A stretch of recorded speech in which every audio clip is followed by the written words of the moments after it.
everybody. Happy Monday.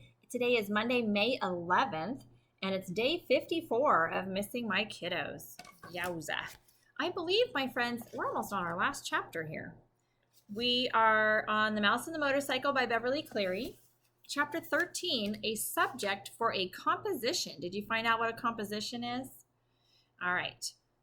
Ralph was a hero in the mouse hole that night. His admiring relatives gathered around begging to hear the story of his adventures. Ralph could not help bragging a little as he told the story of his travels, beginning with the search of the second-floor rooms, skipping the part about the teacher trapping him under the glass, and ending with Keith taking the aspirin and finally falling asleep. "But are you sure it really was an aspirin tablet?" Ralph's mother could always find something to worry about. "Are you sure it wasn't some other kind of pill?" Keith put it on the bedside table and refused to take it until his mother saw it, explained Ralph. At first, his mother and father got pretty excited and thought he was out of his mind from the fever when he started telling them there was an aspirin on the table. Then, when they saw the pill and they could tell from the letters on it that it really was an aspirin, they decided the night clerk must have found it and brought it up. They thought the windows rattled so much they didn't hear his knock. "Oh, Ralph, I'm so proud of you," said his mother with a sigh of relief, while his brothers and sisters and cousins stared at him with shining eyes. "Good work, Ralph. I didn't think you could do it," said Uncle Lester heartily. "Well, I feel much better about room service now that we have left an aspirin for a tip," said Ralph's mother. "I feel that at least we have done the right thing." "Our Ralph is growing up," said Aunt Sissy. "Yes, Ralph is growing up," agreed his mother with a sad note in her voice. "It's hard to believe. It seems only yesterday he was a tiny pink mouse without any hair." Naturally, this embarrassed Ralph, but now that his mother had finally admitted he was growing up, he decided to make the most of this moment. "Now can I go to the ground floor by myself?" he asked eagerly. "We'll see," said his mother, looking worried once more. "Nonsense," said Uncle Lester. "Of course he may go. Ralph has shown that he can be a very sensible mouse." "I guess you're right," agreed Ralph's mother nervously. "Oh, boy!" exclaimed Ralph. "Tell us again how you climbed down the vine and the owl nearly got you," begged a cousin. "No, tell us again how the ambulance got stuck in the crack," said another one. "No, tell the part about how you got the dog to bark," said a third one. The only flaw in the evening for Ralph was the fact that he had not found the motorcycle on his travels through the hotel. Keith slept soundly, and the next morning, although he still had a temperature, Ralph was pleased to see he was feeling much better. "Do you hurt any place?" Mrs. Gridley asked anxiously, after she had given her son an aspirin brought by the milkman. "Is your throat sore? Does your stomach ache?" Keith shook his head. "I just feel tired." "He's going to be all right. He must have picked up a stomach bug someplace," said Mrs. Gridley to her husband. "A day in bed with plenty of fluids, and he'll be on his feet again." Mr. Gridley nodded. "Do you feel like eating any breakfast?" he asked Keith. "We can order something for you from room service." Keith brightened. "Can I really have something sent up from room service?" he asked. And when his father assured him he could, he slumped back into the pillow. "I'm not hungry." "Some orange juice would do you good," suggested his mother. "All right," agreed Keith, and then added, as if he suddenly had an inspiration, and bacon and toast and jelly." "Gosh, your appetite seems to have come back in a hurry," remarked Mr. Gridley, as he picked up the phone and asked to be connected with room service to order, he thought, breakfast for his son. As soon as the adults had gone, Ralph popped out into the room. "Hi," said Keith. "Thanks a lot for the aspirin. It really helped." "That's all right," answered Ralph modestly. "Where did you find it?" "Oh, I don't think Keith's going to want to know all that." Keith was curious to know. "Under a dresser, down on the first floor." "The first floor?" Keith could not believe it. "How did you manage to get it up here?" Once more, Ralph told the story of his night's adventure, skipping the part about the drinking glass, but making sure to sound as if he had narrowly escaped the talons of the owl as he traveled down the vine. "Golly." Keith was amazed at Ralph's story. "You know what? You're a pretty smart mouse, and a brave one, too." "It was nothing," said Ralph in an offhand manner. "Nothing? It was plenty. You risked your life." The boy's admiration and gratitude made Ralph feel even prouder of what he had done.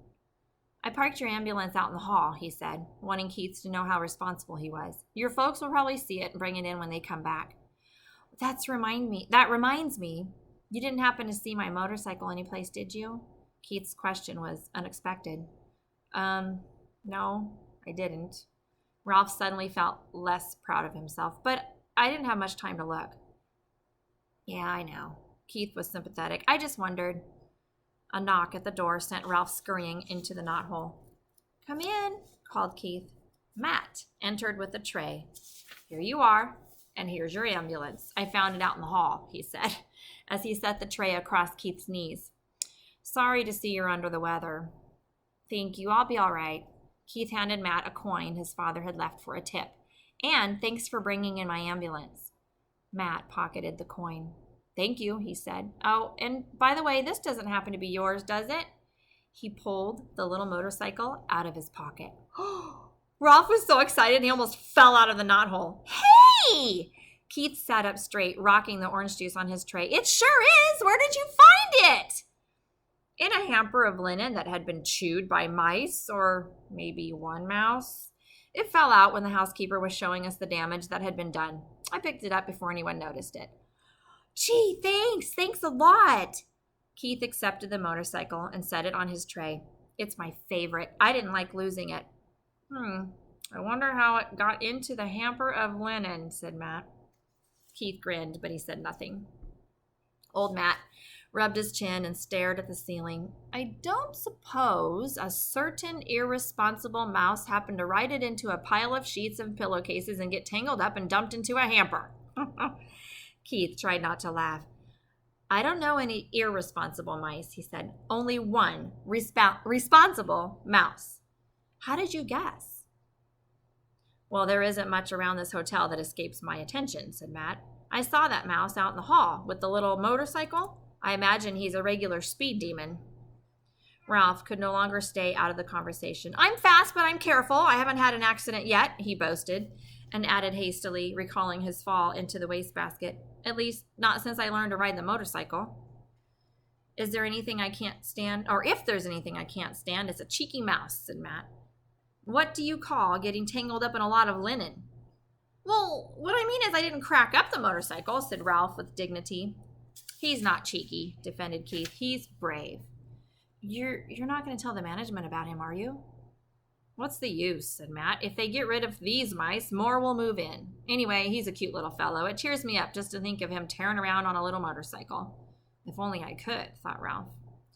There followed an unusually pleasant day for the mice. Keith stuffed the bacon and the toast and the jelly through the knothole. The mice feasted on bacon and jelly before the ants could get at them, and they stored the toast against the rapidly approaching time when Keith must leave the hotel. They slept all morning while Keith alternatively napped and played with his cars. For lunch, they enjoyed peanut butter sandwiches again. Ralph did not sleep well that afternoon. He found himself thinking of the tantalizing glimpse he had had of the ground floor and of all the opportunities it offered to mice, like crumbs in the dining room, leftovers in the kitchen, scraps in the garbage. He lay daydreaming of a pile of shredded Kleenex. He could see himself on the first floor pilfering crumbs in the dining room at night after the guests were in bed, and from the dining room he would go to the kitchen right past the night clerk, who was sure to be asleep. If only he could make that trip on the motorcycle. The thought of the motorcycle put an end to Ralph's daydream and made sleep impossible. After tossing about on his bed of Kleenex, he got up and poked his head out of the knothole. Keith was awake, lying back on the pillows with his cars beside him. He smiled at Ralph. How you feeling? Asked Ralph. Sort of tired, answered Keith. Ralph climbed through the hole. Where are your folks? They went out for a little while. They'll be back. I'm supposed to take a nap. Are you going to? Asked Ralph. I'd rather talk to you. Keith leaned over and set the motorcycle on the floor. Do you want to ride it? He asked. Do I want to ride it? Ralph could scarcely believe he had heard correctly. You mean you'll let me after the way I lost it for you? Well, you proved you could be responsible when you brought me the aspirin, explained Keith. You're more grown up. Thanks, said Ralph modestly. I guess mice grow up faster than boys. Keith sounded as though he longed to grow as rapidly as a mouse. Well, you grow a little bit every day, Ralph said, as he removed his crash helmet from its hiding place behind the curtain. Yeah, I guess you're right, agreed Keith. My dad measures me every 6 months against the door jamb of our kitchen back in Ohio, and each mark he makes is higher than the last, but I never feel myself growing. You wait long enough and you will be a grown-up.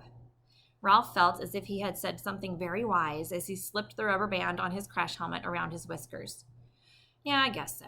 Keith slumped back on the pillows. But it takes so long. Well, I grew up, didn't I? Asked Ralph. You said yourself I'd become a responsible mouse.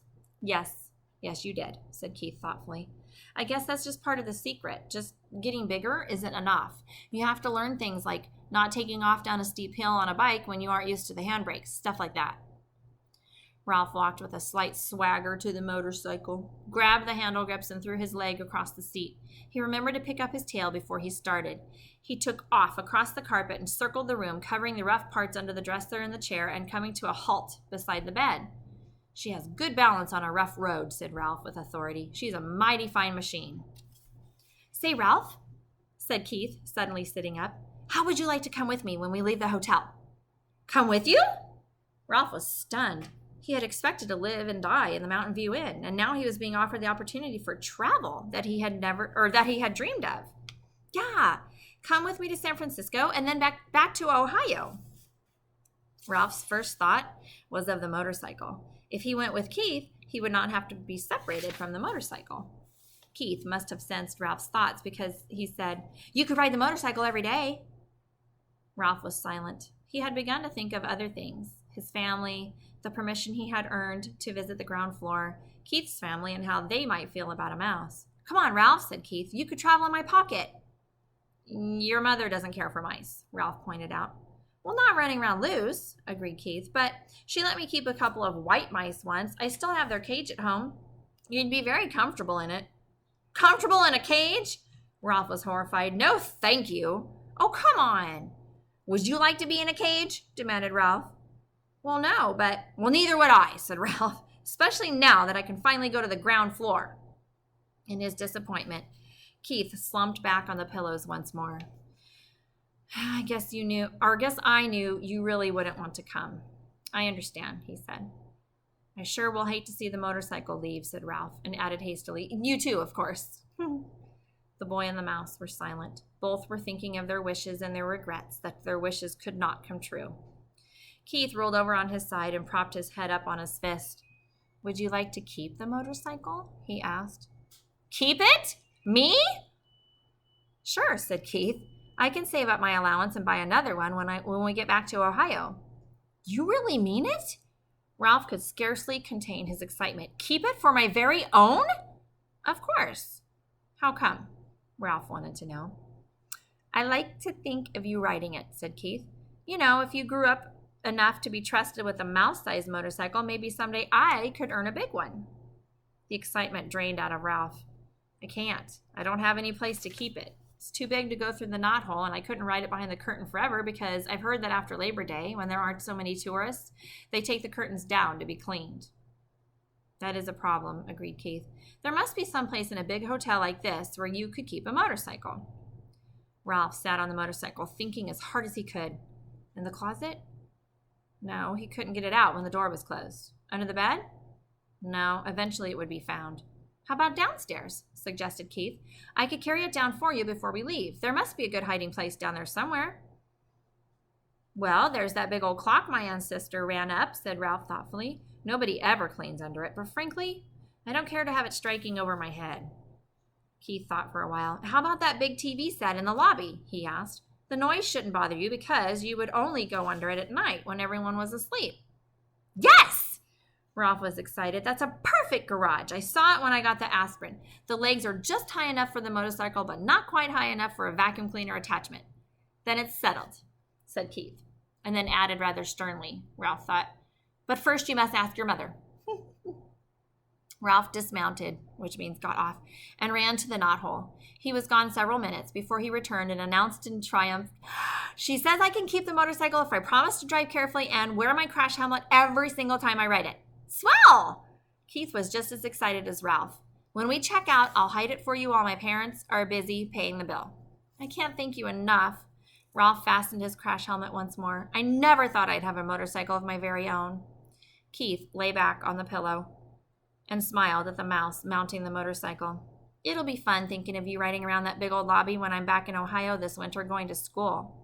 And when the teacher asks us to write a composition about our summer vacation, it's just a paper, I can write about meeting a brave mouse named Ralph who rode a little motorcycle. I'll tell about your bringing the aspirin, except I'll have to call it a pill because I can't spell aspirin. Of course, the teacher won't believe it, but she'll probably say I show imagination. Ralph felt proud to think he was going to be written about in a composition in far-off Ohio.